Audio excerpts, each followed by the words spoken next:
پیغمبر ہونا میں اس کی اولاد کو کوئی کام نہیں آتا، کوئی نہیں فائدہ دے. آپ صلی اللہ علیہ وسلم نے اپنی بیٹی کو بھی کہا تھا نا کہ میری بیٹی فاطمہ تم میرے جگر کا ٹکڑا ہے، لیکن تم میری جتنی بھی دنیا میں میرے سے فائدہ لے سکتی ہو لے لو، لیکن اگر اللہ تعالیٰ نے تیرے آخرت میں اگر پکڑ کر لی تو میں تیرا بابا کسی کام نہیں آ سکوں گا.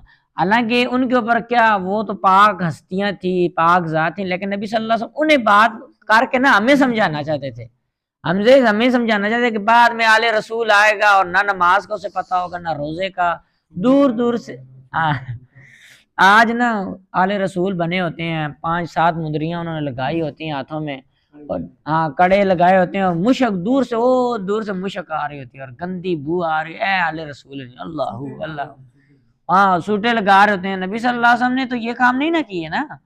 تو باہر اگر آل رسول میں سے بھی کوئی بندہ پٹھے کام کرے گا تو اللہ تعالیٰ اسے بھی پکڑیں گے، اور اس کا انجام بھی اسی کے ساتھ ہونے جو نوح علیہ السلام کے بیٹے کے ساتھ ہوا.